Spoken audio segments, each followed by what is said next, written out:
बिस्मिल्लाहिर्रहमानिर्रहीम। अस्सलाम वालेकुम। 9th क्लास कैसे हैं स्टूडेंट्स? मैं उम्मीद करती हूँ सब ठीक होंगे। चलिए बेटी उर्दू की बुक खोलें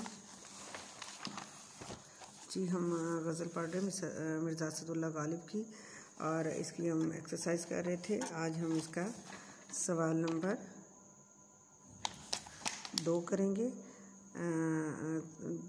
दिल नादां, मुश्ताक, बेजार, माजरा, मुद्दा और सदा, यानी इनको अपने जुमलों में इस्तेमाल करना है इन अल्फाज को। दिल नादां का क्या मतलब है कि बेवकूफ़ दिल।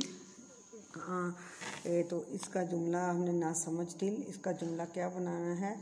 तो जैसे ये है, दिल नादां तुझे हुआ क्या है, यही जुमला इसका बन सकता है। मुश्ताक यानी ख्वाहिश करने वाला, मुश्ताक चाहने वाला, शौक़ रखने वाला। मैं अपने दोस्त की मुलाकात को का मुश्ताक हूँ। हम हैं मुश्ताक और वो हैं बेजार। जैसे ये है तो आपने इसमें आप लिख सकते हैं कि मैं अपने दोस्त की मुलाकात का मुश्ताक हूँ, कि अपने दोस्त से मुलाकात करना चाहता हूँ। बेजार का मतलब होता है उकताना। मैं छोटे किस्से कहानियों से बेजार हूँ। मैं छोटे किस्से कहानियों से बेजार हूँ, उकताया हुआ हूँ। या ये होगा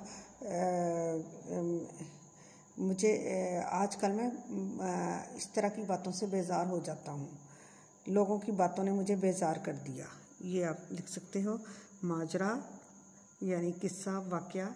इरफान ने अपने दुख का माजरा मुझसे बयान किया। तो जैसे यहाँ पे है कि तेरा माजरा क्या है, या इलाही ये माजरा क्या है कि मैं अपने दोस्त को मिलता हूँ, अपने महबूब से, लेकिन वो मुझसे मिलना नहीं चाहता। तो या इलाही ये माजरा क्या है। आगे है मुद्दा क्या है, और दरवेश की सदा क्या है। ये इस तरह यहाँ है, काश पूछो कि मुद्दा क्या है, कि मकसद क्या है, कि मैं भी मुँह में ज़ुबान रखता हूँ। काश पूछो कि मुद्दा क्या है, दिल की बात क्या है, मैं आपका मुद्दा नहीं समझ पाया। ये इसका आप जुमला इस तरह बना सकते हैं। सदा, दरवेश की सदा क्या है, मस्जिद से अजान की सदा आ रही है, यानी आवाज़ आ रही है। अगला सवाल है, इस गज़ल के दूसरे शेर में मुश्ताक और बेजार के अल्फाज आए हैं। ये मानवी एतबार से एक दूसरे की ज़िद हैं। ऐसे अल्फाज मुतज़ाद अल्फाज कहलाते हैं। मंदरजा अल्फाज के मुतज़ाद लिखिए। नादान, समझदार। नादान का क्या है, समझदार, दाना। नेकी, बदी। मौत, ज़िंदगी।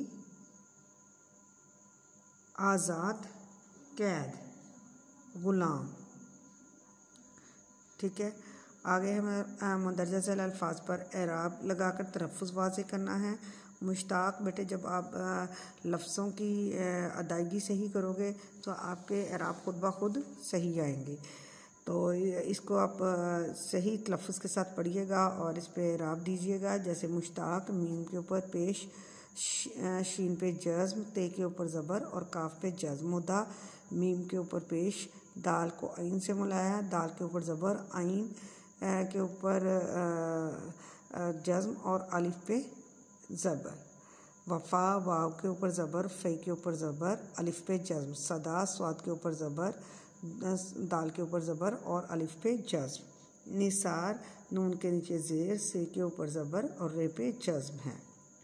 ठीक है जी बच्चों, आज हमारा इतना ही है काम, और इंशाल्लाह अगले दिन हम अपना बाकी काम करेंगे। अल्लाह हाफिज़।